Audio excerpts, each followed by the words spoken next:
Халықаралық бокс ұйымы барлық салмақ дәрежелеріндегі жаңартылған рейтингтерін жариялады. Дәл қазір біз осы ұйымдағы қазақстандық кәсіпқой боксшылардың орындарымен таныстырамыз. Сонымен аса ауыр салмақта өнер көрсететін Жан Касабутский IBO интерконтинентал белбеуінің егері болып қала береді.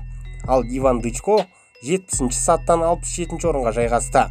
Руслан Марсатаев үш позицияға жағдайын жақсартып 80-ші орынға көтерілді.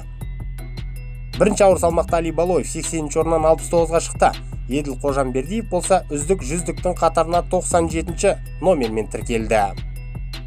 Екінші орта салмақтың боксшысы Айдос Ербосынұлы бір саты жоғарылап 17-ші тұр. Нұрзат Сабиров болса бір позицияға төмендеп 27-ші орын иеленді. Али Ахмедов 33-ші сатыға сырғыды. Ол 29-ші болатын.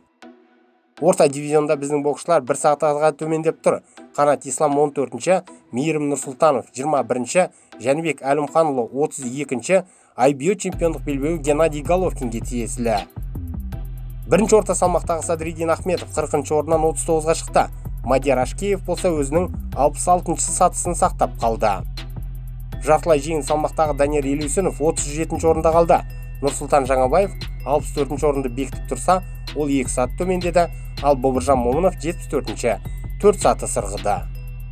Бірінші жартылай ортасы салмақта Батыр Жүкенбаев әлде 8-ші сатыда тұрақтауда.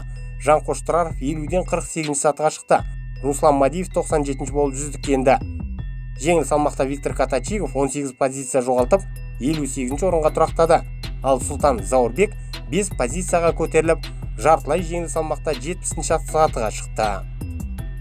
Көріп отырғандарыңыздай ең жоғары позицияда өз салмағында Батыр ғана үздік ондықта тұр. 8-ші орынды сақтап қалған ол да кездесу өткізбегелі біраз уақыт болып қалды.